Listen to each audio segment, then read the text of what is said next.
Ditambah lagi terbukanya dunia dan alam semesta melalui gadget dan handphone. Nah, ini akan merubah, mempengaruhi budaya pada diri kita masing-masing. Mempengaruhi kebiasaan kita akhirnya. Yang pada akhirnya kita punya kebiasaan-kebiasaan yang tidak mencerminkan akhlak Islami.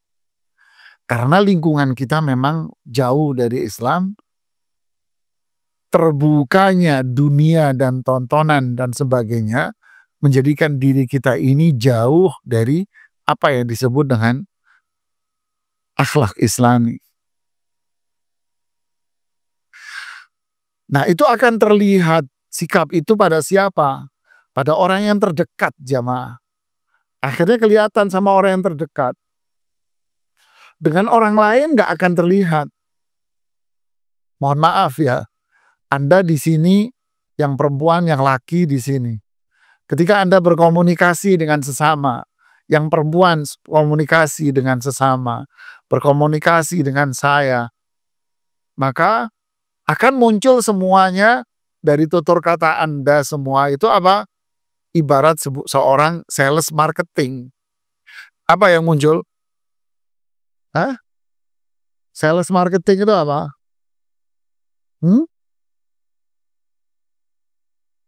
Apa? Lembut, santun. Ya bukan jualan nih, Mas. Selembut, santun. Kayak sales. Sales kan lembut, Mas. Mukanya ceria, lembut, santun. Kenapa? Sales. Ya, ada udang lobster di balik peyek.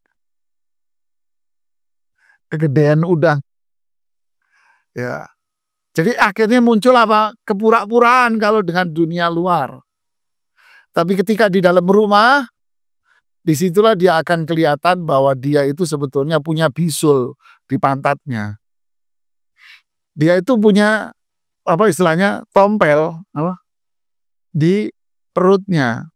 Yang nggak ada yang tahu yang di dalam rumah aja.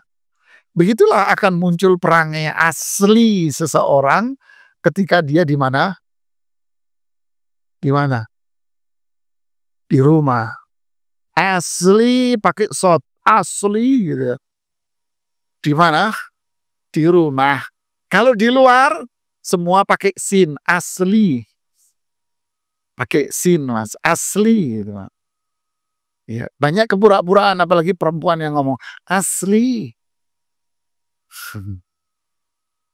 Kepura-puraan semua kalau sama orang. Jadi inilah namanya akhlak yang pada akhirnya tidak disebut dengan akhlak yang baik. Yang disebut dengan akhlak apa? Bawaan. Bawaan itu bisa baik, bawaan itu bisa apa? Buruk. Tentu unsur buruknya akan jauh lebih banyak. Karena itu tadi yang saya jadi gambarkan. Lingkungan. Ya, lingkungan. Gadget, media sosial, internet, tontonan. Ini yang membuat kita buruk semua. Dan yang merasakan buruk sekali lagi, dan keburukan itu benar-benar terlihat. Jadi itulah gambaran, saudaraku sekalian, bahwa akhlak itu adalah kebiasaan. Bukan sekedar perbuatan, bukan. Bukan, kata Imam Nawawi, ada orang kelihatan dermawan. Kelihatan dermawan banget. Tapi sebetulnya dia itu pelit. Kenapa dia dermawan?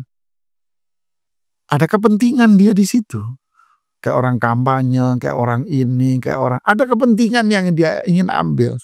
Itu tadi saya bilang ada udang lobster di balik peyek itu. Ada kepentingan ya. Dia tidak dikatakan orang yang berakhlak baik sebetulnya. Walaupun kelihatannya dia dermawan. Tidak, dia orang pelit, nggak punya akhlak. Berarti sama logika kan dengan omongan Imam Nawawi itu. Terkadang seseorang bersifat santun, rapi, perempuan umpama. Kalau dia keluar, dia nggak mau kelihatan di bajunya itu sesuatu yang mencong. Mencong miring aja nggak mau dia. Kerudungnya miring dia nggak mau. Bener gak, Bu? Dia akan duduk di depan kaca 15 menit hanya merapikan, sekedar merapikan apa? Bukan, mending kerudung. Bros, kenapa dia nggak mau kelihatan miring? Nggak mau. Kenapa kok sampai seperti itu? Ada udang lobster di balik peyek. Ada kepentingan dia di luar, pengen kelihatan oke, pengen kelihatan. Apakah dikatakan dia punya akhlak baik? Tidak. Seseorang ngomong santun, begini di depan orang, padahal di balik itu nggak ada kesantunan. Apakah dia dikatakan orang yang punya akhlak baik? Tidak. Ini udang di balik peyek, Mas.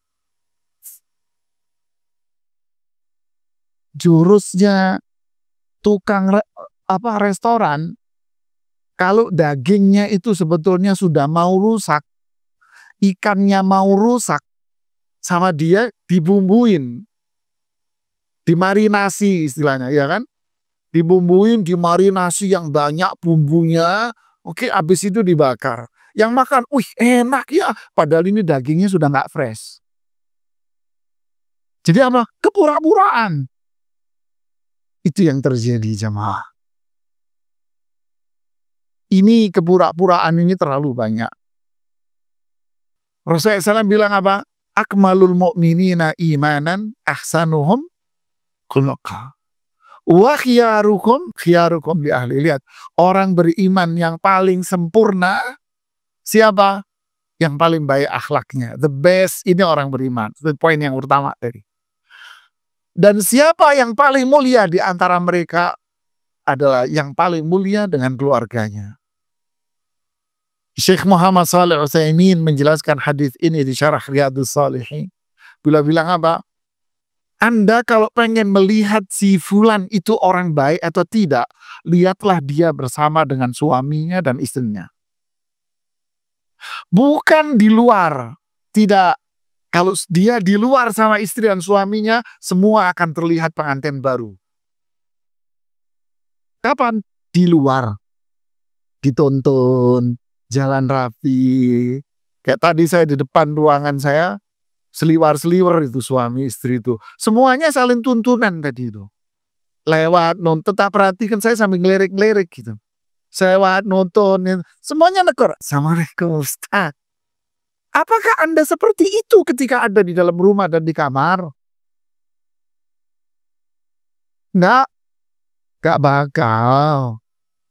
Nah, ditonton itu pengantin baru, ditonton ke kamar, dibukain resleting. Iya, kalau pengantin baru.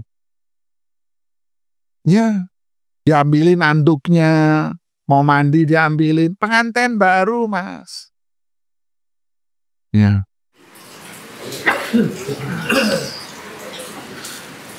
Jangan melihat, kata Syekh Muhammad Shalih Utsaimin, jangan melihat kebaikan orang itu ngukur dengan orang. Jangan.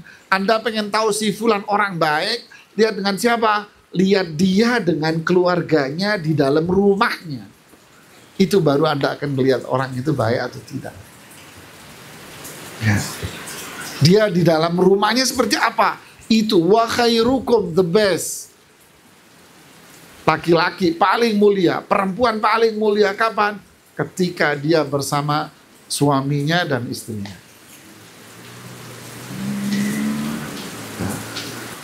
Bahwa yang paling berhak untuk mendapatkan kebaikan, kesantunan, kesopanan, akhlak yang baik, itu siapa? Keluarga Anda, istri Anda, anak Anda. Harusnya mereka ini yang pertama kali yang menikmati, bukan orang lain. Ya, bukan.